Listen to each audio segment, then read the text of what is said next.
The following is a Just Green production brought to you by the Might Be News Network.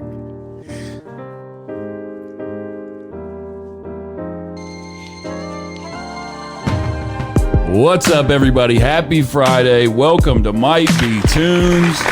My name is Taylor Cooper. With me, as always, Ahmed. What up, Ahmed? What's going on? What up, Carl? Howdy. Special guest this week, Rob Perna. What's up, Rob? What's happening, guys? How you doing? We are sponsored by Eunomia CBD. That's EUNOMIA-CBD.com. Go there now. Use promo code MBN. Get 20% off, free shipping, and free shit. Don't be fucking stupid. This is real deal shit. It's good stuff. It works. It helps. Go do it now. Also, go to patreon.com/MBN Network. Sign up, subscribe. You get extra bonus content for almost every episode that we put out during a week, as well as advanced information on shit that's coming up here at the show, like the wild card game show that we're going to put together here very soon. That'll be starting next month, right in time for the season to be over, and then we'll bring it back full time. If you missed any information on that, go back and check out Relatable Radio and Might Be News this week. We talked plenty about it. So, Might Be Tunes. It's Friday. It's the Friday edition. I love this show because it's on Friday. It always sounds better because it's on Friday. And last week, I had a blast with the playlist because we kind of did whatever we wanted to. Oh, we talked about ourselves last week. Mm-hmm. So I just kind of went through and just like threw together a fucking 16-hour playlist of just whatever I've been listening to recently, and it was crazy. But, all right, so as I mentioned, we have Rob Perna here this week. What's up, Rob? I'm chilling. I'm very happy to be here. Oh, dude, I'm really happy to have you here. I haven't seen you in a long, long time. I'm struggling really hard trying to remember the show that we did together. We were just talking about this off mic. I feel like it was in Westchester. I don't remember when. I don't remember where, but God damn it, you're an incredible musician, and I'm really happy to have you here. Yeah, I really appreciate that. Yeah, absolutely. Absolutely. So, I feel like I'm at a table with some talented motherfuckers as well, so this is a good spot to be at. Knights of the Brown Table. There you go. Well, tell us a little bit about yourself for the audience members who might not know who you are. All right. My name is Rob Perna Jr. I play guitar and I sing. I'm the front man of a band called the New Kings of Rhythm. It floats between an 11-piece lineup. Depending on the size of the venue, we can shrink it down if we need to. Shrinkage. But we prefer to be our full, Voltron entity of the New Kings of Rhythm, which has been running for 25 years now. Wow. Yeah, it's a long run. Damn, it's been that long? Yeah, I think I was like 15. I'm 40. So yeah. Yeah, Wow. since 10th grade. Teddy Bear Picnic was 9th grade. There you go. New Kings of Rhythm was 10th grade. And ever since, I'm with the same drummer, Joe Buno, same sax player, Andy Abrams, same trumpet player, John Paul Jones. We got Mojo Rising on the ones and twos. He's been with us about 10 years, maybe more than that at this Shout point. out to Mojo, yeah. Yeah, Mojo, great dude. The whole way that got started was like we were playing spots, and I got so fed up with we do a set, we burn it up, we play an hour set, and then we go on break. And the jukebox comes on. Or, God forbid, even worse, with the music that the venue themselves would select to put on.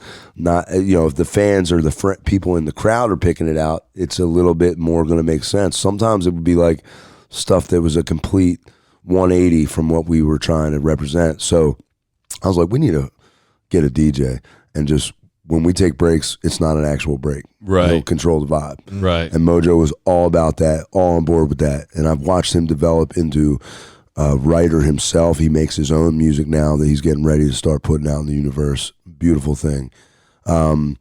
Richard Washington on keyboards, been with us about 15 years. Dave Nussbaumer on bass, about 15 years.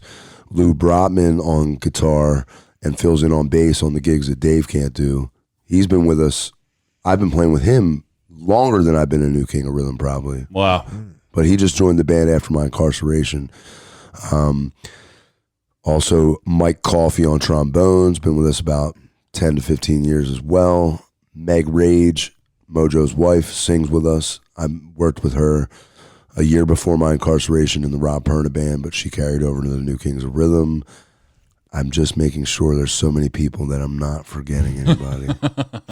It's so I do that. That's incredible. On spot, it's hard to. I even do that sure. when I'm booking a gig sometimes. Like, with an 11-piece band, that's tough. how many people are there? What's the money going to be? I don't know. Yeah, that's tough. That's tough. But, and there's been guys that have come in and out of the fold. We're still friendly with most of the people we've made music with. It's still a very family vibe. You know what I mean? Like, those guys are my family. Right. And that's cool.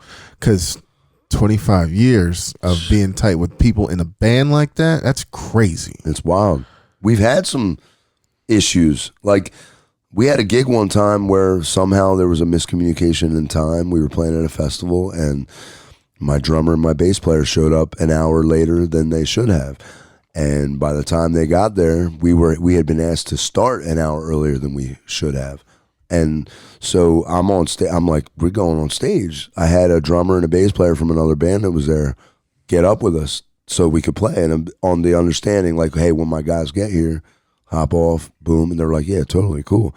So they pull up, they see us playing with another bass player and another drummer, and they got so pissed off at me that, like, they didn't even talk about it. They left.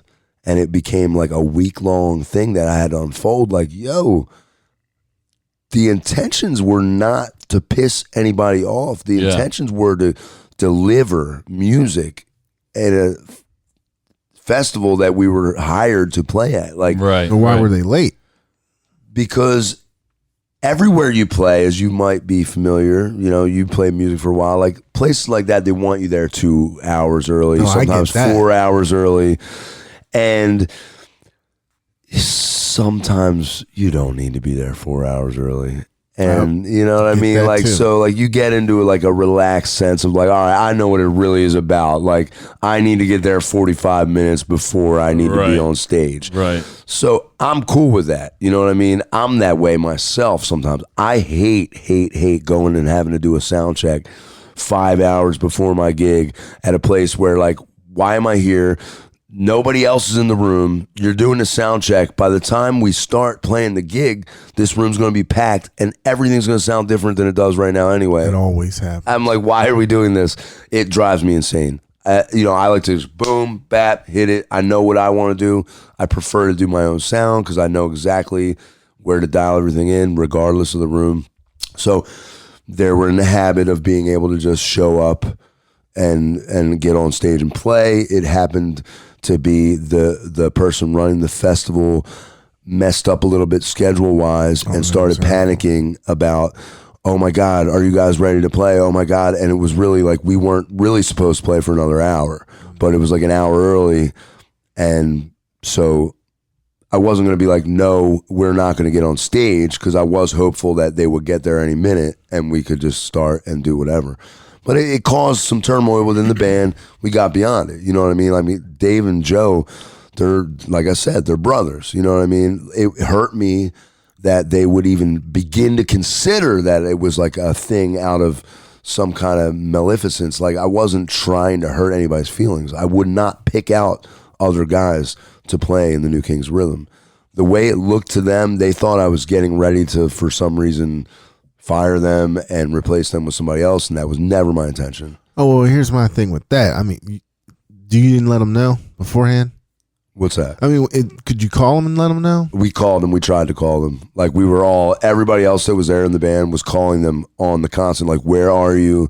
They want us on stage right now. Are you close? Can we hold out for a little bit? Da-da-da. And later, messages were heard and it was understood. Yeah. But like during in the heat of the moment, right? Yeah. See, well, then you don't know, right? Yeah, I know. I mean, I would probably be pissed off if I rolled into that situation. I'm thinking, well, wait. From what I understand, they might have thought. I think that it actually was brought up. They thought I knew. They acted like I knew that we were starting at 1, but I told them we were starting at 2. So that they would show up and see us playing with a different rhythm section. well, That's some crazy shit for me. That's crazy, yeah. You know what I mean? Like, no, that's not like I said, they're my brothers. Like, it hurt my heart. It was a hard thing to like process. It took about a week. And it was like, I ended up having to do one more show with the dudes that sat in at the festival, because I couldn't even rely. They weren't. Yeah, they do weren't it. showing up. See, Yeah. how do you work around that though? That's tough. Well, How do you work around that? Because the clubs, they don't care what you got going on. Right. It's True. Not, it's not personal with them. true. So if you ever want to play this place again, you Right. got to represent. Of course. So I don't. Accidents happen Yeah. the first time, whatever. Yeah. But you're saying that should happen again. No, that was It during was- that week. yeah. It was during the yes. time where they weren't. Yeah. I weren't had to necessarily do a fucking with gig with other guys. And you already clarified everything, right? Yeah, well, it was in the process. My drummer wouldn't speak to me for a week. See? And I'm sure you told him A week's nothing, man. But a week I know prior, a week really isn't anything. But I'm sure you talked to him, after that, immediately after, Yeah. not a week later about it. No, he wouldn't talk to me for a whole week after the See, initial then thing. How and did he know that you had gigs? And that was booked after up we already that? had. No, the gig came up. It was like a party gig that came up, so it wasn't on the calendar. Oh, okay. Yeah, so there are aspects but we had already been playing music for probably 10 years together at that point. So You're gonna have that type of beef with people like that. It just happens. It's, Yeah, you but can't- look, nowadays, I went to jail for almost 5 years, and I did not know what to expect coming out as to whether or not my ego was crushed. I identify as a guitar player and a singer more than anything else in my life. It's something I've wanted to do forever. I know I'm going to do it forever, regardless of the who with. So it was like when that went down and I did not know what the future would look like, I was trying to play as much as possible before I went away. So I had a band called the Perna Band. I started a side project. I also was playing with Local Dub, a reggae band. I also was playing with Ja People, another reggae band. And I still play with Ja People here and there. So I was trying to be on stage as much as possible leading up to my incarceration because my ego was bruised. And I was like, man, I'm 34 now. I'm going to be like almost 40 when I get out. Like, are people going to even remember what I do? Like, are people going to care? Is anybody going to miss me? I don't know. You know what I mean? Mm-hmm. So I was working all the time to the detriment of my marriage. It led to some crazy shit. It wasn't a fun situation. Luckily, my son and our relationship has been great through everything. He can understand for some reason. He's got a old soul. I don't know. Very sympathetic. He comforts me on levels that my mom used to. I see a lot of my mom in him. But that's a whole nother thing. But what I was getting at musically is going into that situation, working so much, and this also was part of the turmoil with my own band, the New Kings of Rhythm, was because they're like, why are you doing all these projects? You're a New King of Rhythm. It looked like maybe I was trying to get away from that. But the thing is, as a musician who's a lifer, who has the time to play music as much as I feel like it, I wanted to just play music. I can't not play music. So it was like, if you guys can't necessarily play 5 nights a week, well, guess what? I want to, and I'm going to find ways to do it. And that's exactly the way I am with my situation. Yeah. And you should be. It's not about trying to hurt anybody's feelings or anything like that. But if I'm not playing, It's the different. way I say stay human. Yeah. Personally, you know what I mean? So I would be the biggest asshole on the planet if I couldn't play music for people. I don't know. I just know that about myself. Before I played music, I probably already, I don't know what I can't even imagine what life would be like. I don't even remember. Well, a little bit. I mean, I started playing when I was 10. Yeah, I was like 12 when I first got into it. So I remember life before that. Yeah, it had but no it was meaning. dreaming about it. For me, it was dreaming about it. Right. So it became, it's a beast. You're in that. You're gonna do it. You're gonna flow. You're gonna find any opportunity you can, and you're gonna make music. With musicians, I with the exception of sports, I can't think of anything else that I know of people getting that lost in. I feel you. Guess what? That's interesting. Now, this is getting off base a little bit from what I was going, but when you mentioned that, the sports connection, I had this conversation literally like yesterday. Okay. Philly, for instance. The first football game I ever watched all the way through was the Super Bowl game while I was locked up in a prison cell with a Patriots fan. And I knew that like I had to represent, even though I don't really care. But so as a person from the region, knowing how important that was, and when they finally did win the Super Bowl, yeah, of course, I'm jonesed for that. That's great. That's great for everybody around here. You know what I mean? It's great for business, great for people's moods. People go to work the next day, the next year, they're happy as shit. You know, that's awesome. Philly fans keep getting dicked over by all these sports teams. Like, you know, you got one Super Bowl in whatever. All right, that's awesome. Imagine if like your favorite band, every time you went and saw them live or every time they put an album, was like, how long would you support that band? You wouldn't. Right. Yeah, like, right. So it's interesting, like sports, like people blindly just, I guess, because where they're from, just decide like, all right, I'm ride or die Philly. And that's commendable.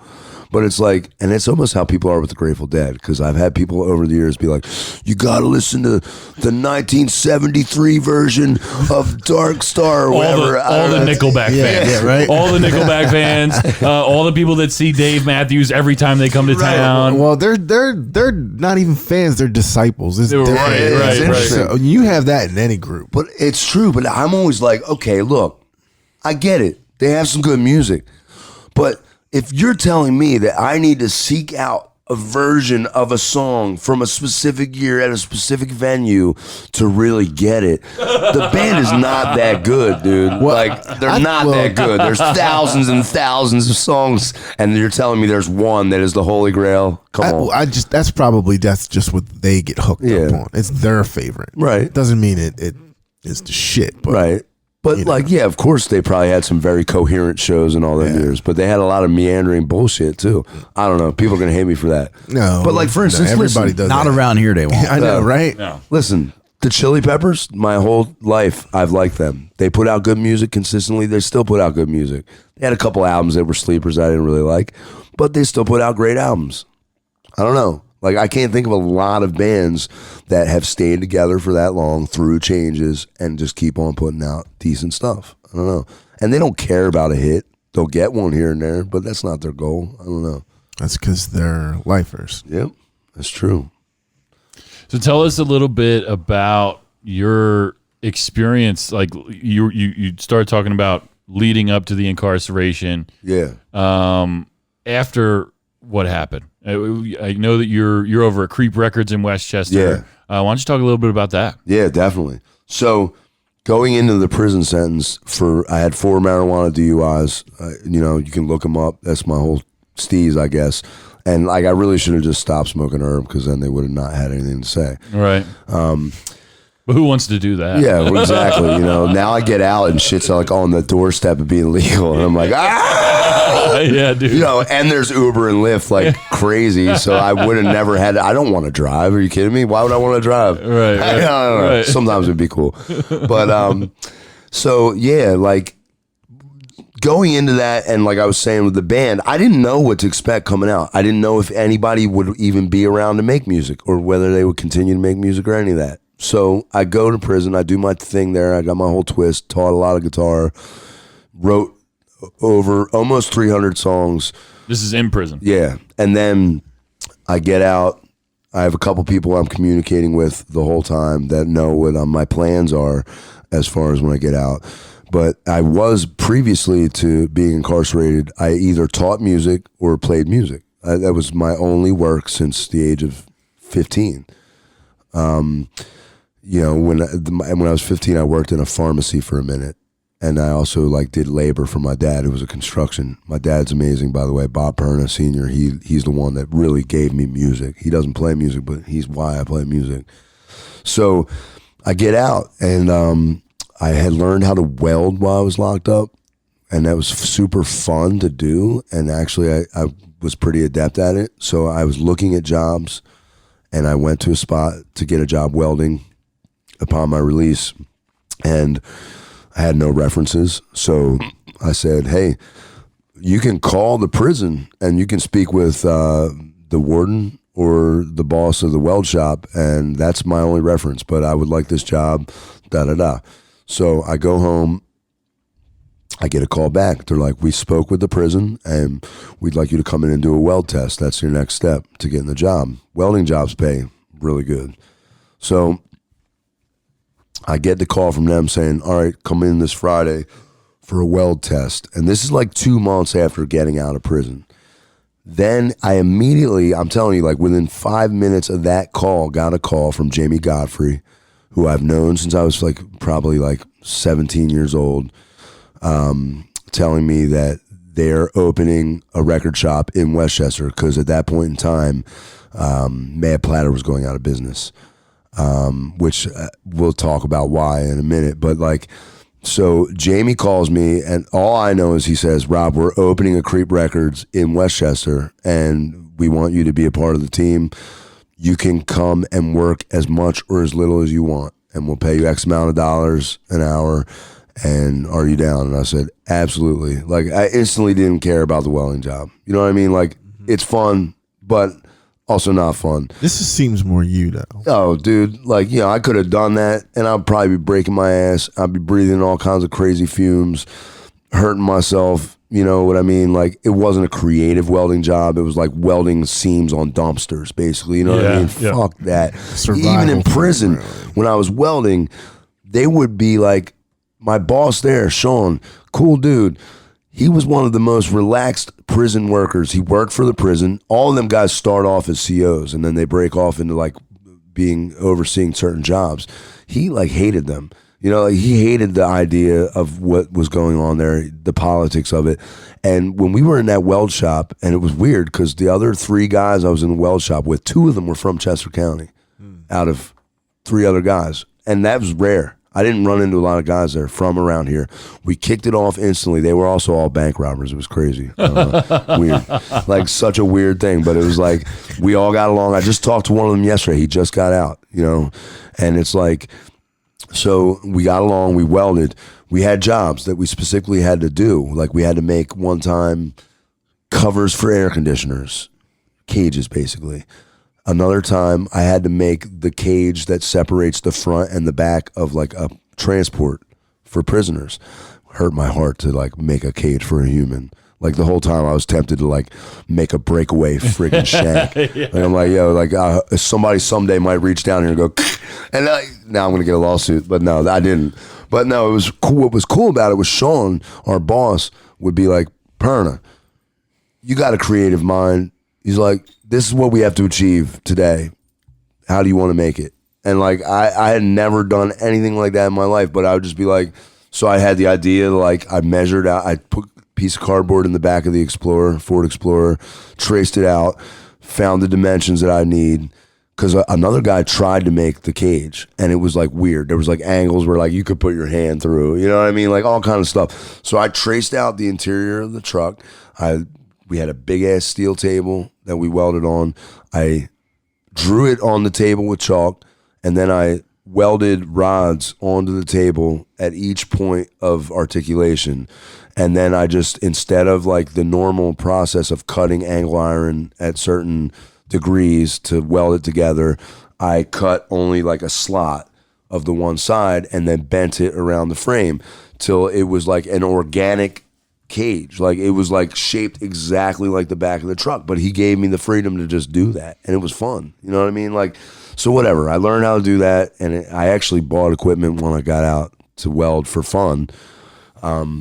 So now I like fix my mic stands, which is in handy. Yeah. Hell yeah. I want to make custom mic stands at some point. That's an idea. Yeah, that's pretty cool. You did end up using it then. Yeah, I'll make like, I'm thinking like speaker stands, mic stands with like designs. You know, I can do all that. Chains and shit. Yeah, you could totally do that. Chains. That's pretty cool. I like that. So that's an aspect that I picked up from there. But when the Creep guys called me, Jamie, Godfrey, also Mark Tawney, since I've known Mark Tawney since I was 15, because him and my drummer, Joe, were business partners in the original Frolic. Joe sold out his part of the business a couple years into it to focus on other things, but that's how I met all these guys.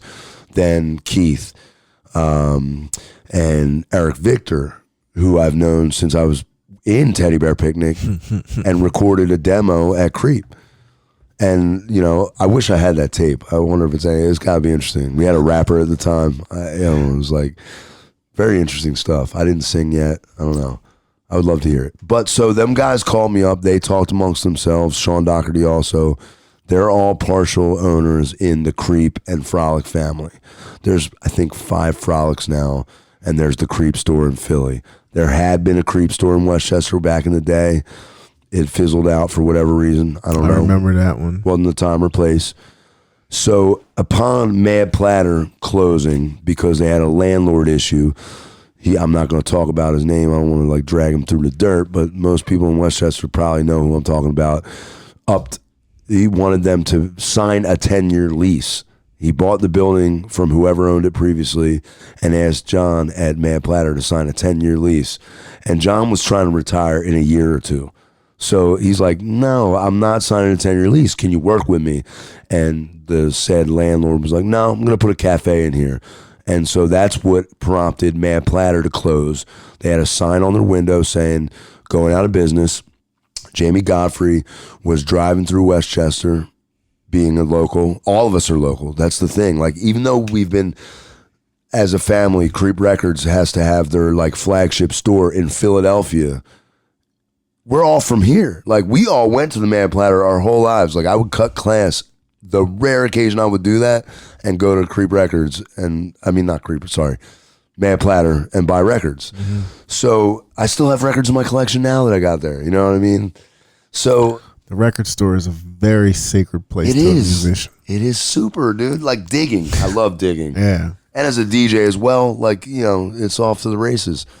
So Jamie saw the sign. This is before I heard from him. He saw the sign they were closing. He stopped in, and the first thing that these guys did, it's funny to me because some people are mad. There's people in Westchester that were kind of mad. They're like, oh, you guys put the Mad Platter out of business. No. The first thing that happened was Jamie went in the Mad Platter to see what the Creep and Frolic guys could do to keep them in business because they didn't know the underworkings yet. They just thought maybe the business wasn't doing well. Right. So they're like, what can we do? Can we come in? Blah, blah, blah. And John said, hey, look, it's not a business issue. I sell plenty of records. Things are going well, but this is what happened, blah, blah, blah. So then the next thing Jamie did, continued down the block, saw a shop that was going up for rent, and without talking to anybody else, from what I understand, decided to rent out the shop, and then called everybody else and said, we're opening a Creep in Westchester again. And that's what happened. Then I got the call, and it was actually very convenient because before the store even opened August of last year, they gave me the opportunity to work on the store. Like, so I helped build the store, you know, like fix it up. I think it's a good thing. I'm glad it's there. I was happy to hear. I'm like, yes. Like to hear Creep Records, that just takes me back to hell yeah. It's iconic for this area, dude. Yeah.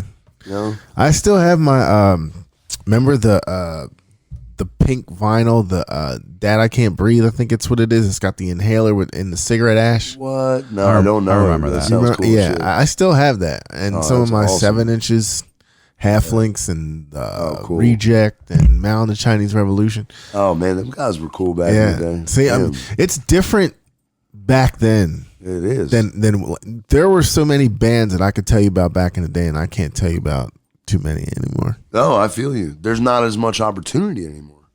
When we were kids growing up around here, there was several spots that you didn't have to be 21 to go listen to music. Even when Alibis in Westchester was a venue that you could be all ages, and like 6 shows, man. Like I remember one of the ones I remember, I think Redemption played She Watched Channel Zero by Public Enemy. And I'll never forget that. I'm like, what? Like sick. Like, I don't know. And that was going on the regular around these parts. Yep. There was venues for kids. Yeah, and Sundays were all ages. I remember all age Sundays. And they were just, those shows, the local shows were just as big as the national shows. Yeah. What happened? Rex's. Yeah, that was another spot. That was our CBGBs. Yeah. Rex's, Alibis, Sabatino's, Pizza Joint. The shows we used to put on there, in all these pizza bands shops. Killing. Yeah. Like, where was that? I think I it was in missed that Great bit. Valley. Yeah. Oh, you Sabatino, missed that? How old are you, Carl? No, he came. He started playing after that. He 39. You're the same age, but you didn't. He came on in the scene in around 96, 97. Yeah. Okay. All right. That's when he started coming out. So so you missed that. Yeah, but you probably got the corner. Yeah. In Downingtown? No, he didn't get that. Oh, you didn't get that either? And that was the flashlight. Remember what it was called? The flashlight in the corner? Yo, the Downingtown Farmers Market had a venue called The Corner. My sister actually played drums at one of our shows there. Like she doesn't even play What was the music store in there? Oh, what was his name? He was a funny guy. Yeah. I can't remember. I will never. That's still there? No, it's gone. Now it's like a hotel or something. All that is gone. But that's where the Home Depot and stuff is. Yeah, I think so. That area, right? The youngins just don't know. Like, you could go there and buy like knives, drugs, everything, stolen music equipment. They had a good record store there. Yeah, Beggar's Banquet. Yep, that's what it was. Yeah. Probably and in the flea market, smoke in bombs. Was there an Army Navy store in there? Yeah, of course there was. Yeah, you could buy like grenades that were like dummy grenades, whatever. Farmers Market had everything. My lunchbox in school was an ammo box that I got at that Army Navy store. Oh man. Yeah, that place was dope though. I mean, like that venue was cool for a minute. I think they even had like wrestling events there. They did after a while. Weird. And then Breakers. Breakers was cool. Yep. Breakers was the spot back in the day. Where was that one? That was Fraser. Yeah. That was cool. Prophecy used to headline shows. But what was it though? Like it wasn't just a venue dance club. It was a dance club. So it wasn't always bands. They didn't start doing that initially, right? No. The bands came a little bit later. Yeah. But it still was cool. Like, for instance, I remember going to Breakers and I would tag along with my sister who was 4 years older than me. And I don't know how old I was at the time, but whatever year, like, Jerry Was a Race Car Driver by Primus came out. It's 93. Okay. 3 or 4. I remember going in there in 93, so I'm 78, 88, 15-ish, I guess. Going in there and, like, jamming out on the dance floor to, like, Jerry Was a Race Car Driver. Yeah. Like, which was, like, where else was I going to go to hear that? You know? At that time, my house was basement. probably the only other place. I mean, the American basement. I mean, like, I don't know. Like, I just feel like that was a place. Now, where's that now? There isn't.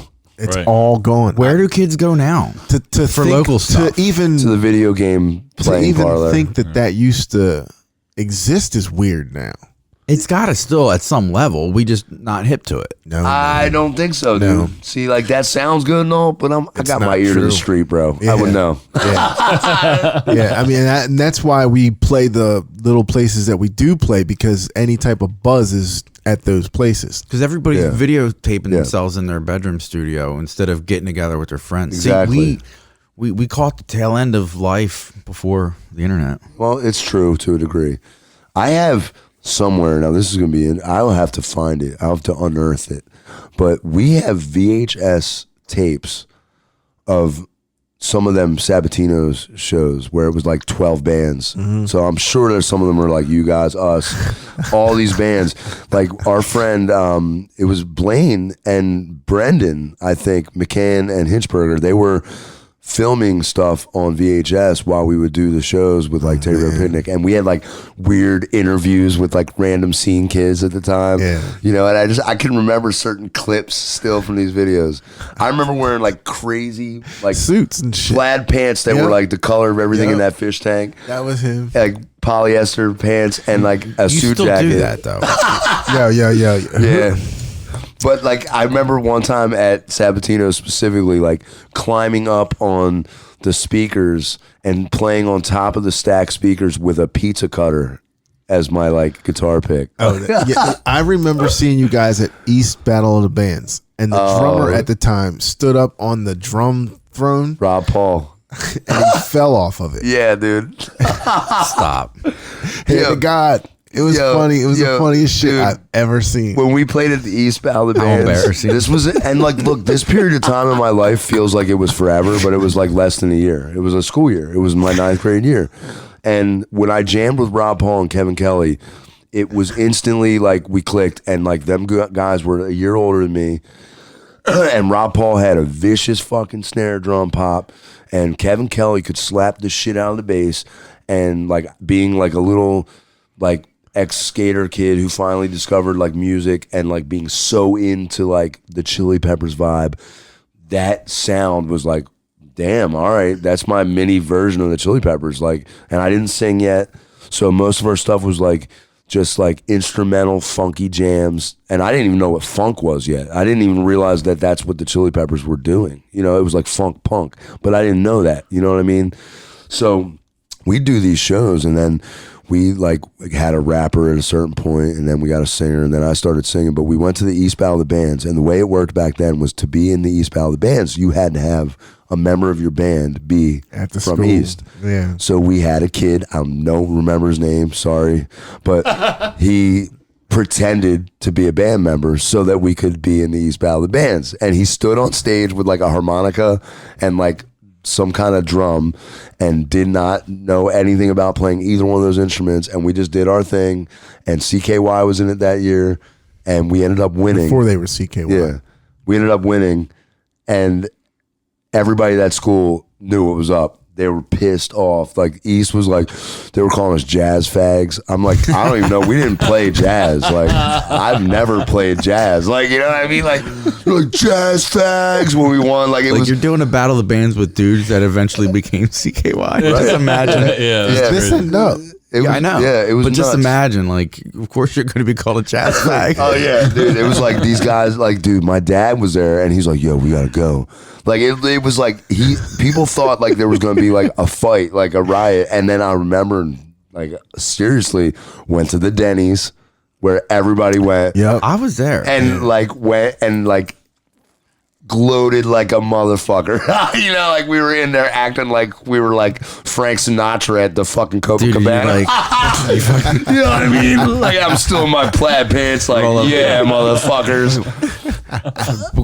you just go home and get a mink coat on. No, dude. It was nutty though. I mean, like we really thought we were like, you know, I don't know, That shit was funny, doing some though. shit. But it's I remember funny because that. I see remember Jess. the show. I didn't you know. I didn't really know you guys at that Yeah. point, but I remember I was there. Well, you're hanging out with Jess lately, you know what I mean? Like reconnecting with him since I've been out of my incarceration. Like I didn't really ever know him, you know what I mean? But like Yeah. then hanging out at the shop, meeting him, hanging out with you and him that night. that battle of the bands is like everybody still brings that. Yo, up. he brings it up every All the- day. he always brings it up. He's like, "You're the motherfucker that played behind your head some Jimi Hendrix shit at the fucking Battle of the Bands." Da, da, da. And I'm like, You definitely. This guy thinks he's Jimi Hendrix. He's the next Jimi Hendrix. Everybody said that about him. That's what's crazy about it now. Like, you know, yeah. See, that guy's still gonna be playing years from now. I knew it. no, I mean, you know, when you're a lifer, you know what I mean? Like, Yeah. you can see that about people. And that's what makes it so genuine.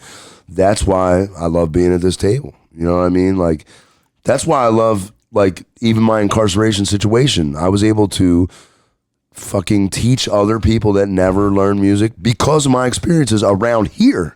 Yeah. Chester County is a hotbed, dude. People don't even know, and it's fucked up right now. I want to hear that. more about that in a minute when we come right back All right. after this. Sounds good. Hey, it's Jackie from Relatable Radio. I want to talk to you guys about Eunomia CBD. This stuff is great, and it helps with my stress and my aches and pains. I've tried everything I can get my hands on, from the gummies, pills, droppers, drink enhancers, and they're all fantastic, and they work. Holidays are coming up. Give the gift of Eunomia CBD. It's 100% THC-free, nano-amplified, and third-party lab tested. You can find them at eunomiacbd.com. That's EUNOMIACBD.com. Use promo code MBN and you'll get 20% off, plus free shipping, plus free stuff. They're giving exclusive stuff just to the MBN listeners. So what do you have to lose? Go to eunomiacbd.com today. Must be 18 or older to purchase. So you've been listening to the Might Be News Network, but you still can't get enough each week? Become our patron on Patreon. Head to patreon.com/MBN Network to become a patron and get exclusive content now. For as little as $5 per month, you'll get access to extended episodes of all your favorite shows, as well as perks including MBN merch and monthly giveaways. Just want to support the network? Become a patron for as much or as little as you'd like. Get bonus content each week and head to patreon.com/MBN Network. Your contributions help us make this network bigger and better than ever before. Patreon.com/MBN MBN Network.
Welcome back to Might Be Tunes.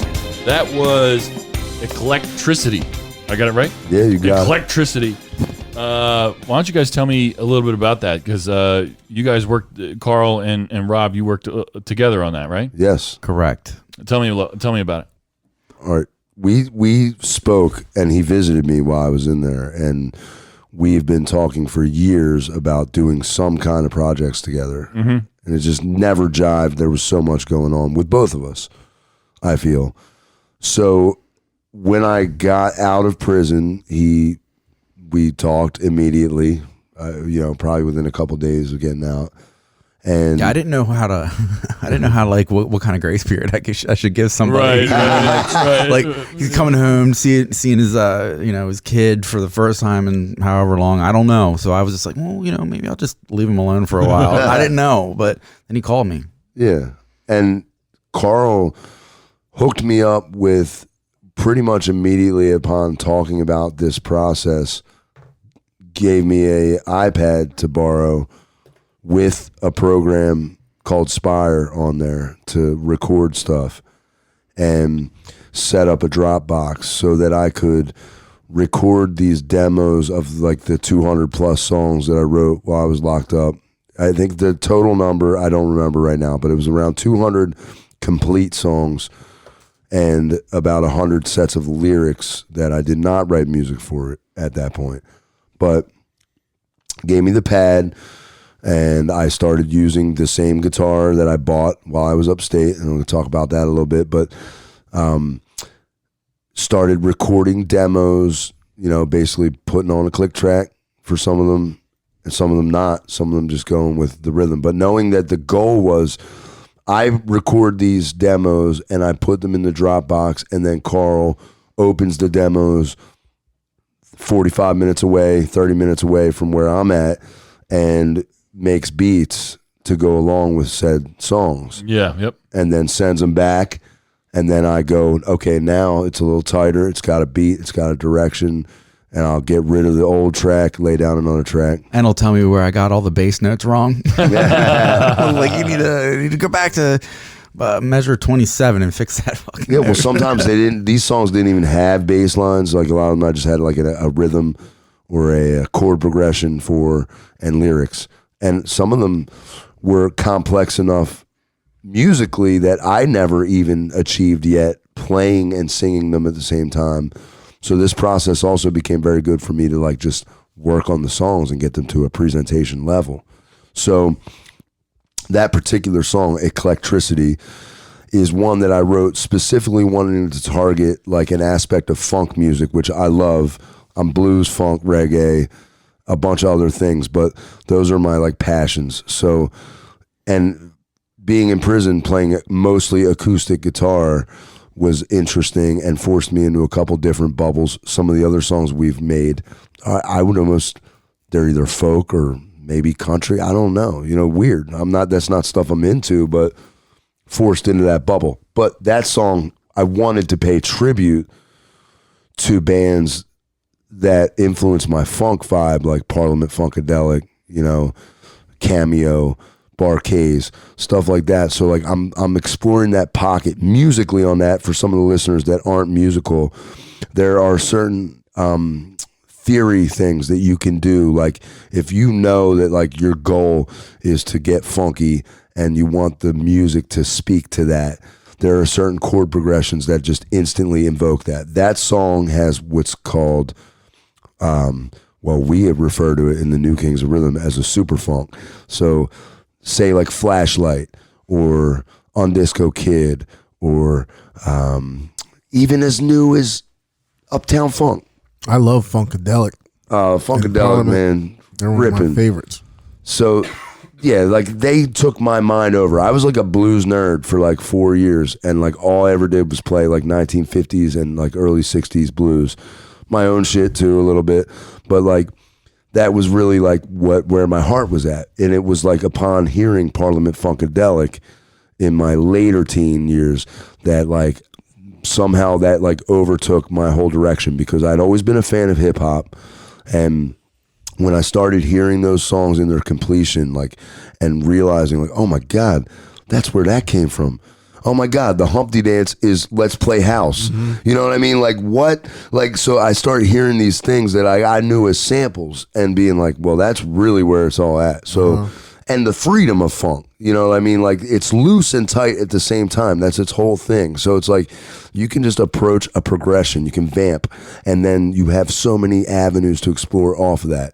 That song was one of the songs I wanted to do that expressed my funkativity on that level, because it involves that progression of a minor seventh chord and then to the fourth chord from that as a dominant seventh chord. And that's like a very happy funk ground. Like, you know, like we'll do that throughout a night with the New Kings. Like we'll be jamming, the crowd's digging it, they're getting into the funk. So it's all of a sudden like, all right, let's go on autopilot and just do the super funk for a little while in whatever key. You know, that song, I took that and I twisted it with some other elements that from knowing and exploring theory that I do, that keep it in that pocket, but also make it unique. So I started to do that, and the lyrics to that song, that's an instrumental version.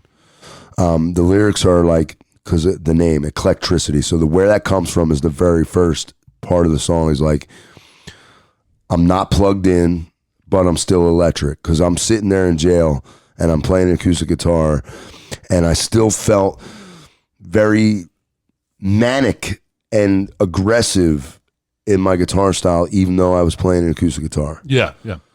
So just because of your atmosphere, where you're at, yeah, how you're feeling, yeah. And my background, you know, like, because like I was always determined, like, I'm gonna fucking, while I got this acoustic guitar in my hand, I'm gonna beat the shit out of it. Like, it fights back just enough. Even on electric guitar, I used 13 as a skinny E up to a 56 for my biggie. So fat strings, naturally tuned, no down tuning. So there's a lot of tension. And it's just like the guitar always fights back a little bit. And that's kind of, I don't know why, but that's what I like.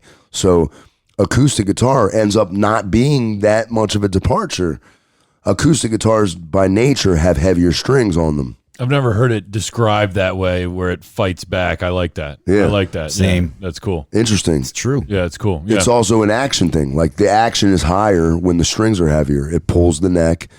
And unless the guitar is just a absolute beast and can just like combat that warp, you're gonna, by nature, when you're playing with fat strings, you're gonna have like a 1/4 inch off the fretboard, which I learned by playing blues was beneficial for like doing. Some people can't even bend 2 whole steps on like a 9.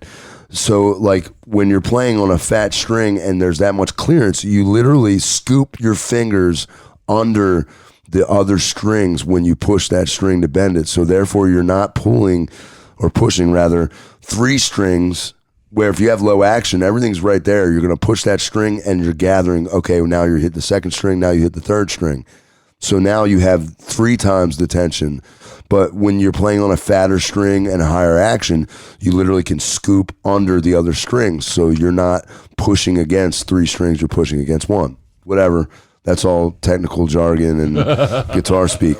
But so playing acoustic guitar ended up for me being not that big of a stretch from playing electric guitar. So for me, I can pick up an acoustic guitar even with bad action, even a beater. And I've done it. Like bullshit, crappy ass acoustic guitar, action off the neck. Some people can't even play a song on, then I can pick it up and rip a solo, you know what I mean? Like, because I'm just used to it. So I do that. I'm writing this song. I'm in this state of mind where I'm like, I'm not plugged in, but I'm still electric, eccentric in my ways, raised the barometric, bordering, pressure in my brain, bordering insane. I don't remember the next part then, and let fate carry me across the line was like basically what's happening there. And I'm like singing literally about the guitar, but also about where I'm at and where I want to be.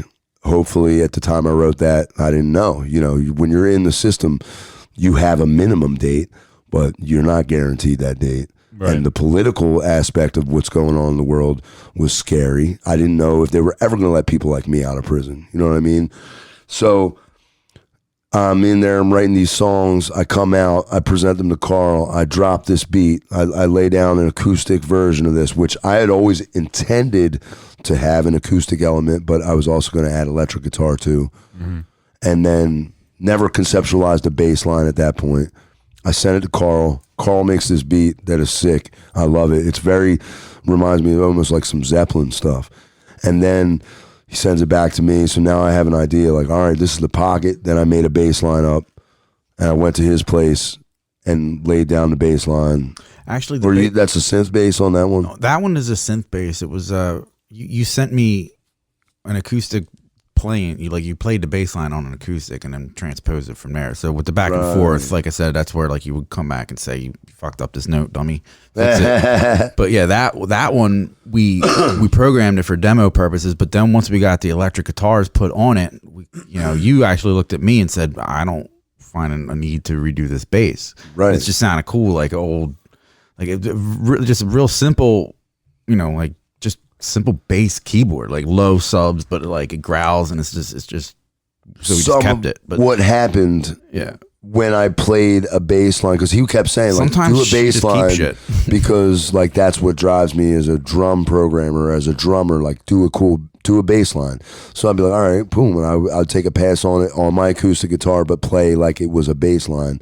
And that tune, because of the nature of the chord progression, just yielded some really cool, that one part, boom, like I don't know, it's like perfectly what it needs, but I wouldn't have thought necessarily to do that. Also, it needed a 5-string, and there was no 5-string within reach at my place. Yeah. If we wanted to redo that, Yeah, it needed to have some of them subtones. The whole creative process was, it's cool because we just make it work. Like, he got out and, doesn't have a license, and trying to record at my house is a shit show. I got a kid and two dogs, so it's like the dogs are more of a problem than kids. Yeah, my dogs are not when people come over. So it's like yeah, the dogs are like, what the fuck? Yeah. So I think your dogs might be country fans. So I find this app, and I'm like, I gotta fucking make this work. So I give him an iPad, find this app, and then I even talked to Ahmed in the same thing. He's starting to use the same thing, and it's like we got to make this work no matter what. I've turned people onto that. Yeah, constantly since you gave it to me. It's cool. There's no excuse with technology now. So, I set up a Dropbox and it all just works. And like he was like, all right, I'm gonna just start putting stuff in here. And I'm like, now I'm watching the notifications on my Dropbox. I'm like, oh, dude, there's 60 songs in here, and then there was 80, and I'm like, okay, now what? Like, I don't even know where to begin. So I start just going through them, and the ones that the ones that spoke to me the most were like I said, are ones that like have kind of like that bass groove that I could put a beat to and kind of go from there. But there's a ton. There's just, so the creativity is just great with technology these days, man. Yeah, it definitely There's helps. no excuse. Yeah, it's too easy. And like I'm even now collaborating like through like just understanding this process, because some of this was around, but I'd never indulged in it before I went away. But like, for instance, now since I've been out and I've been doing a YouTube thing, and I lay some of these songs out acoustically on my YouTube channel, and now all of a sudden I'm getting calls, well, not calls, but I'm getting hit up on my channel from people overseas that heard cover versions of songs I do on there that are like, hey, can you send me an instrumental version of that? And I want to do it. I want to sing over it. And but like, so it's weird. Like you can do music with anybody on the planet. Dude, we could be doing that left and right. Yeah. That's easy. So like, I'm curious to see how it ends up. It was pretty cool to even be asked. But so also that song, which is interesting, is like, that's a pretty low, I mean, it's all high tech now, but it's lo-fi really. Like, and like, I'm basically sometimes sitting behind the counter at Creep Records, laying down a track when nobody's in the shop. And some of them you'll hear like somebody come in the shop and be like, hey, how you doing? And you can like hear it in the background of the track. Nice. Yeah. And that's like, cool. Yeah. I'll hear somebody talking in the background of a guitar track. Yeah. And I'm like, well, I don't know. Let's keep it. Like that song in particular, like I'm at the point in time in my life and career where like I'm not really concerned necessarily. I used to really want to always, the goal was like when I go in the studio with the New Kings of Rhythm, I want it to sound as much like a live New Kings of Rhythm show as possible. But I don't have that anymore when it comes to recording. It's a whole separate entity. I don't care about that. Like I care deeply about like how it transmits and who can hear it and who wants to hear it and how they connect to it. That song, the reason why we went there is at the end of that song, I take an acoustic guitar solo over top of like the end section of the song, and never had intended to necessarily keep that. I would have back in the day if I was in the studio. I would have been like, oh, I'm going to do that again. We've done like 10 takes. I'm going to do another just take. You're in it. Just because you're there. Take, blah, blah, blah. And then I'll be like, damn, I wish I had that first take. You know what I mean? Now, like the way that turned out, like Carl, like I'm cool with that. Like, you know what I mean? Like that, when that vocal mix of that is done, like I'll put that song out in the universe. Like I think it's cool the way it ended up. I like it a lot. It sounds really good. Thank you. I appreciate it. Sounds really, really good. Well, let's like we were talking off mic, and I'm pretty interested in the process of how you got a guitar in prison, and then you met other musicians, and how you were explaining to me how they're not how they group off together, right? You know, and they kind of like test you to see if they want to let you be part of the guitar club and all that kind of crap. Yeah, talk about it. How did you get a guitar in prison? All right, so the process in Pennsylvania is you go to county, you await sentencing, you get sentencing, you find out how long you're going to go upstate. You go to Graterford for physical classification. I might be backwards, but you'll hear. So you go there, they do all kind of physical shit, and you're on a block. Graterford's scary because it's like 200 yards long is the block. And it's 2 tiers. So like when you walk down that block for the first time, you're like, damn. And it's like bars. It's like old school. Yeah. Like real shit. And so you're like, what the fuck? You go in there, you do your thing, you stay there, you do all this shit. You move from there and you go to Camp Hill. Camp Hill's the worst stop. They treat you like absolute dog shit at Camp Hill. They treat everybody that comes through that door like you're a child molester. It's insane. Wow. So you go there, you're getting treated like shit daily. You're there for your mental evaluation. So you did the physical, then you go there for like a mental evaluation. At the end of that, they determine where they're going to send you. It used to have to do with what region you're from. They would just pretty much automatically send you to the other side of the state to cut down on like gang type activity. They don't want people like in areas altogether that know each other from their youth or whatever. Yeah, sure. So that's been done away with a little bit. But so when I find out where my home jail is now in the system, we call it Prisonvania. There's almost 30, or there was when I got locked up, almost 30 state prisons in Pennsylvania. I think there's like 26 now. And every one of them facilities, there's one female facility. There might be 2 now. Muncie was where they house all the women. So like that's also crazy and disproportionate. There's only like 2,000 women in state prison in Pennsylvania, but there's almost 60,000 men in state prison in Pennsylvania at any given time. Fun fact. Yeah, wild. Isn't that weird? That's like crazy. Yeah. Today I learned. I know there's not that many fewer females committing crimes. Sure. But Right. I don't, Me Too don't apply in that situation, I guess. I guess not. So then you go, I got sent to Cole Township. And Cole Township is near like Shamokin, PA. It's near like, Knoebels. I've been there. And that's where I visited. I think they made wrong turn there. Yeah, it looks that way. It's not smoking. Yeah. It's smoking, but it ain't smoking. Right. Or they're smoking something. I don't know. Like it's backwards, and most of the staff was from there. Little podunk. Not saying everybody that worked there was on that type time, but it was pretty crazy to be all of a sudden thrust into that was the environment. That was my home jail. But now, leading up to all that, one of my good friends, Mushroom T, he had done state time, and he was one out of 2 people that I know in my personal life, 2 or 3 people that had done like serious state bids, talking like a nickel, you know what I mean? 5 years. So he had already told me leading into it, when you get to your home jail, you'll be able to get a guitar. So I did not know that at first. But in communication with him, he's like, yeah, when you get to your home jail, you'll be able to buy a guitar. And he's like, I got you.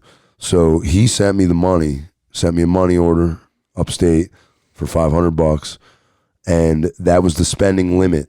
You have a limit of what you can spend, but you're allowed to go on, they have catalogs for Musician's Friend and Sam Ash at every prison.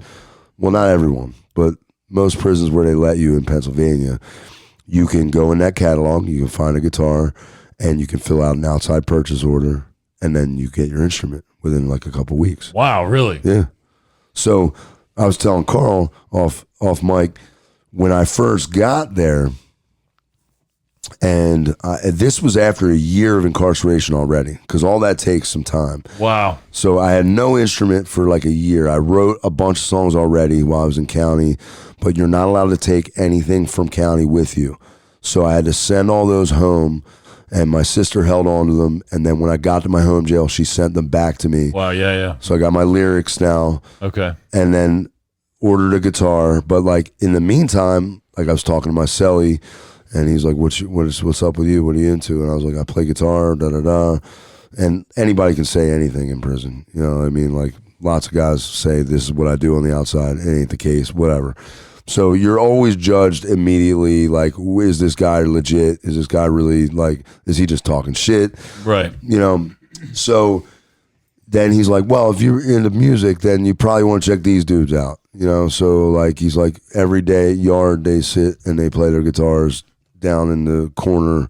There's 2 yards in the prison because it's 2,000 people, so it's split up in half. So one half of the compound, the west and the east side, you go and you're in a certain zone, and that's when you have Yard between. There's 2 times a day when you have Yard, and then during the summer there's night Yard. But other than that is day room, and day room is not. You can't really play guitar in day room.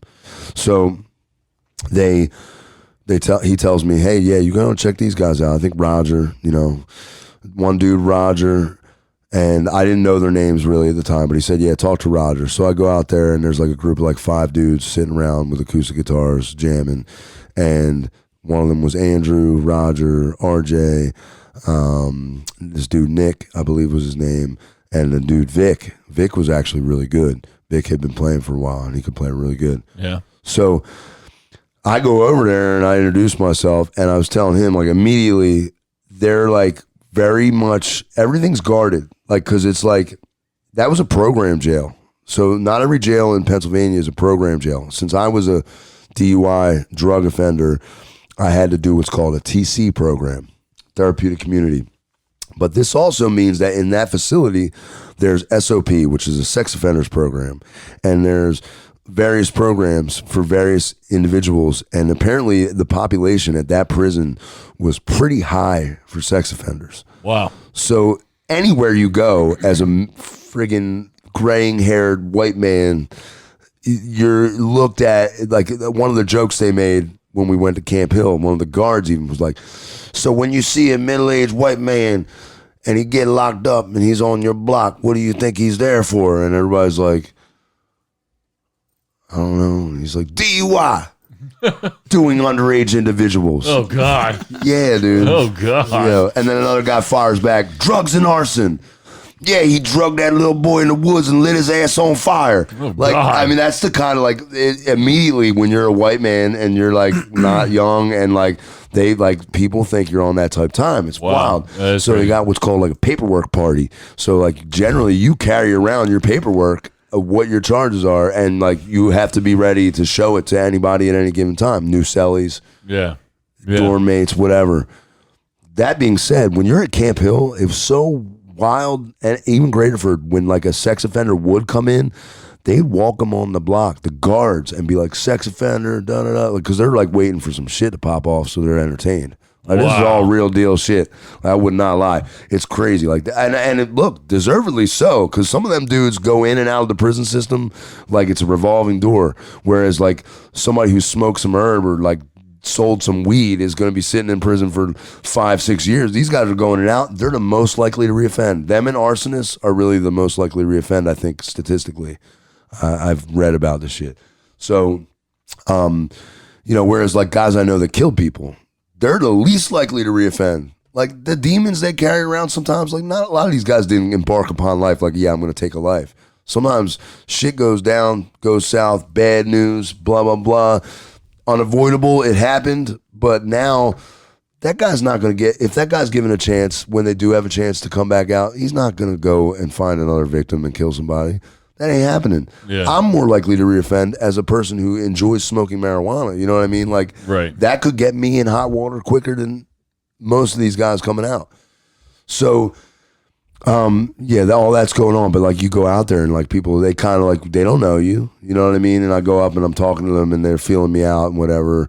Ask me what I'm there for. I say marijuana DUIs, which people laugh at because that's not normal either. Like to go upstate and not have a felony is unusual. Right. I was all misdemeanor charges, and I'm sitting in state prison for almost 5 years. Like, people are like, yeah, what? There's something else going on, you know? Right. Did you kill somebody? Like, did you crash the car? No, never. You know, like, weird. Like, but I had to be prepared to deal with that. So I go, they're playing guitars, and I start talking to them about guitars, and the one guy, Nick, was very nice, and he's like, hey, you want to play? And I was like, yeah, man, sure. So he passes me the guitar, and they're jamming on "Sweet Child of Mine." Oh shit! Which is like, you know, like I've never been a fan of that genre of music, but obviously I've heard the song a billion times, and I've had to teach it as a teacher, and so I know the riff.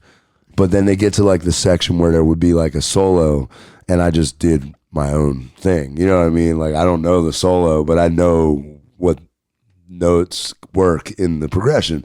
So I just rip a solo on this dude's guitar, and I was telling Carl, within like minutes, I broke 2 strings on the dude's guitar, and like I'm like, oh my god, like, because I realized by that point what it involved. Like you had to buy your instrument, you were only allowed to have the strings that were on your instrument, and you could only order strings once a month as an outside purchase order if you happen to have the money at the time or if you timed it right. And I'm like, god damn, look, I just fucking broke this guy's strings. Like, what an asshole. I'm like, I'm gonna get, like, these dudes are gonna be pissed, you know? And he's like, oh, whatever. He passed it to another buddy who ended up being a buddy of mine, Andrew. And Andrew took the string end out, the ball end, and took the other piece of the string and pulled the coil, like the outside wrapping of the string, off a little bit, and then took the other piece, wrapped it around it, and then wound it back up, popped it back in, fixed the string like in like seconds. Wow. Yeah. That's crazy. And that became normal. Like that was like, oh shit. So like you could get like 3 breaks out of any given string and repair it. Wow. Yeah. And you would also, you could, if you Makes wanted you seem to. spoiled on the Yeah, outside. it does. Right. You know, when I got out and I could buy strings, I bought like 100 strings. like I was like, oh my God, I can change my strings because I feel like it. So, Not out of necessity. tell me about teaching guitar in prison. So quickly it became apparent, like I was almost, when I knew there was musicians in there, I was hoping to run into some cats that I could learn from. And I'm not saying I didn't learn from some cats. I learned from some keyboard players that I met while I was in there that were like also Funkadelic fans that we became fast friends and blah, blah, blah. But very quickly, so side note, I never smoked cigarettes until I went to prison. Upon starting to meet people and offer my services as a teacher in prison, I started getting paid in tobacco. So I was like, I became a smoker, but, and coffee, a lot of coffee. I never drank coffee before that either. So I would meet guys and they'd be interested in music. And oftentimes if they were doing a long enough bid, they would opt to buy a cheap acoustic guitar and they'd bring it in. And then like either it was somebody I would sell up with, good friend of mine, Dennis Rose, I taught him how to play. And he instantly, well, not instantly, but within 6 months, became a pretty good songwriter even. You know what I mean? Like in your environment like that, you don't have a lot of responsibility. So if you feel like, that was my pitch. Like I would meet dudes and be like, they'd be like, oh, I always wanted to play guitar. I'm like, well, now is the time, dude. Like when you go back on the street, life is moving 1,000,000 miles an hour. Right. You have an opportunity right now to sit in your frigging cell and work on shit as much or as little as you want, and then go out to yard and jam with people. Like, and I got to the point where I probably taught while I was there, like 15 people, like on a regular basis, and some here and there, some different ones, to the point where the staff saw what I was doing and they were happy about it, and they thought I was definitely like contributing to like the well-being of the inmate population. Yeah. So I got along well with them as well as the inmates. Didn't have to get tangled up in any bullshit, because once I was doing music and people knew that was my twist, I'm entertaining everybody, whatever color you are. I don't care. Like if you want to hear some music, like come on down to where we're sitting and just enjoy some music. It became a problem sometimes because there's rules about gathering. So if there was more than 10 people, it was looked at as gang activity. Yeah. It could be a gray area. So there would be some prison guards that would get uptight. One guy came and broke us up because he said, we're not allowed to play because we'll then have to let the rappers have a rap circle. Oh, gotcha. And I'm like, why not? Yeah. If they want to fucking rap, let them rap. Right. You know what I mean? Like, why is that a thing? It's very racist. You know what I mean? Like, that's their way of controlling race. And so, but then the one guy came over and he's like, sorry, man, we got to cut it down, blah, blah, blah. And like, so I'm like, whatever. Another guy I was with got real lippy with him. Like, was ready to start a fight with the CO over it. You know what I mean? I'm just like, no, I'm going back to my cell. I don't care. I'm not getting tangled up. I'm not going to the hole. You know what I mean? But he let it go. He walked me part of the way down the yard. I go back to my cell. Later that day, He comes in my cell, the CO, knocks on the door, bop, bop. I'm like, what the fuck does this guy want? You know what I mean? Like, I don't want no smoke, da-da-da. Comes in, he's like, Mr. Perna, I'm just here to tell you, like, look, I was training another CO, and I just had to show him, like, the process, and this is whatever. He's like, I got no problem with what you're doing out there.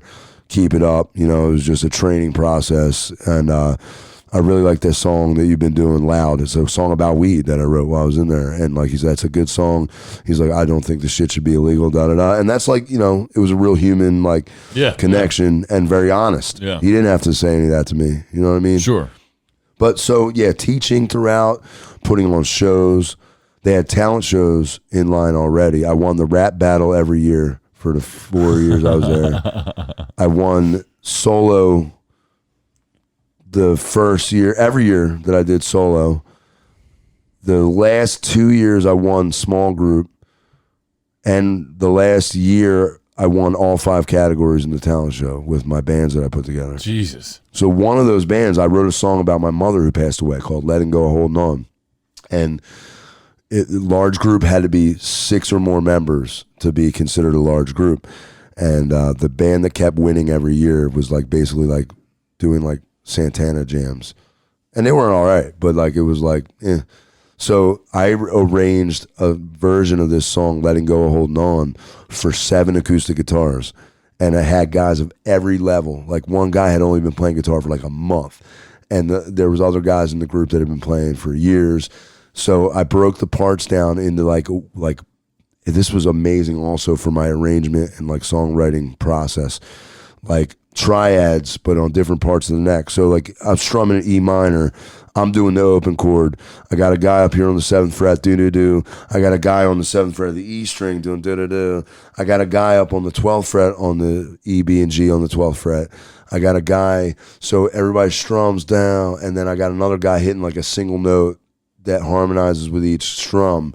And then like we get to a part in the song where my idea was like, each of those chord voicings, do-do-do-do-do, do-do-do-do-do. So it's the same chord, but like different voicings. And I'm like, yo, that could be cool. Let's make it happen. Do-do-do-do-do. So we go to rehearsal, because you're allowed a couple rehearsals. And like, it's scary. Like some of these guys don't even know how to count music. You know what I mean? Let alone barely can reach the chords they're about to play. So I pretty much broke it up into segments that each person could handle. Like I've been teaching for years, so I know like what the ability of my students are. So then when it came time to do that part, it ended up so cool because it turned out that it didn't even matter if the rhythm was on. All that mattered is if the next guy waited until he heard the first guy hit his chord. So when it got to that section of the song, it was like boom, dum, boom, dum, boom, dum, dum, dum, dum, dum. It didn't matter like that. It wasn't dum dum dum dum dum dum dum dum dum dum dum dum dum. It was like super cool actually that it was like not perfect. It was just like probably sounded like a Wu-Tang beat. You know, that's funny you say that, because as I just did that, I could see that. Yeah, it was weird, like, and it worked. So like when I finally do go and record that song, I'm gonna try to recreate that in some regard, and hopefully I'll involve some of the guys that were on it there. Yeah. That'd be incredible. That would be dope, actually. Really I like dope. that because I like harmonies and shit like that anyway. So you figuring out how to make that happen there, yeah, that's crazy. This makes me happy that dudes that are thrown away into a cell for fucking weed can at least get a guitar when they're in there. Yeah. You can buy a keyboard, you can buy a guitar, you can buy a bass, you can buy a harmonica, but you're not allowed to have anything more than one of those. So like you can't buy a guitar and a harmonica. What if you fucked up and said, and you know, I'm gonna fucking play harmonica, and then like a week in, you're like, I should have gotten a guitar. Well, you can send it out and then order another. Okay. Shit. But like for instance, I would have loved to have had a harmonica, like because I feel like with 4 years, I would have been ripping the fucking harmonica. You know what I mean? Killing like, it right now. I would just be like, okay, what's next? Like, I wish I could have just cycled through instruments. Yeah. But it was cool regardless. Plus, like, cool. Guys, like I had a celly at one point from Coatesville, Will Wright, great dude. Ended up being a really thorough, cool celly. We had some great times in that cell. Like, that sounds crazy, but it was awesome. Like, we partied in that friggin' cell as much as you can in a place like that. He had a keyboard, I had a guitar. He made beats for my raps for the talent shows and stuff, and then we would jam. Like, you could actually sequence stuff on the keyboard. So we had like a bank of beats, that we just would make up, and then we'd play Scrabble all night. You know what I mean? Crazy. Yeah. We cook crazy meals, good time. As good as it can be, you know what I mean? Right. But that's what you're looking for, the comedy amidst the tragedy. Like, you need that balance. Like, if you can't laugh in there, you're going to not ever be yourself when you get out. Yeah. You have to maintain that thread. I think that's the most important thing. Jim Mahalis kept us in stitches for about 2 years of my bid, and it was essential to me still being a fucking human. You know what I mean? Like, I seen people stabbed, stomped, crazy shit. Been around like just like the most aberrant behavior like you can imagine. People with no respect for themselves or the person next to them. Disregard for humanity on a daily basis sometimes. But if you could keep laughing about something, you could come out of there and still be yourself. That's incredible. Mm-hmm. Rob, thank you so much for being with us tonight, man. I really appreciate you coming on the show, dude. Thank you. It ended up being really cool. I'm happy to be here, man. First of many? Yeah. I would love to. Come on over, man. Anytime. I'd love to. Yeah, as we get through more of these songs, I'll start sharing them. Yeah, definitely. Rob, do you have anything to plug? Where can people find music? I do really quickly want to plug, because this is pretty important to the conversation that I was having as far as like the funk, my love of the funk.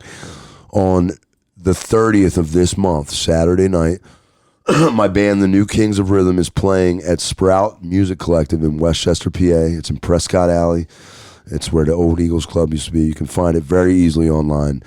We're playing there from 10 p.m. till 3 a.m. with our full lineup. So full horn section, DJ, bass, guitar, drums, keyboards. And Michael Hampton from Parliament Funkadelic is playing with us the entire night. Get the fuck out of here. Wow. Yeah, it's going to be our second show with him. He's ended up being an amazing friend and ally in music, and we connect and we talk often about what we're planning for the show. It's going to be crazy. Oh, that's exciting. It's a $5 cover. It's going to get nuts. It's going to be an amazing show. We're doing, our regular mix of funk, blues, and reggae, but like there's going to be some treats. Playing blues with Michael Hampton has been like amazing. Like, I never heard him do anything like that. Playing reggae with Michael Hampton, never heard him do anything like that, but he's brilliant. That's awesome. It's a really cool vibe. Wow. That's great. How about Wednesday nights? Every Wednesday night, we're at the Sidebar with a smaller contingent of the New Kings of Rhythm hosting an open jam. We go on at 9:30. That's on Gay Street in Westchester, right at the corner basically of High and Gay.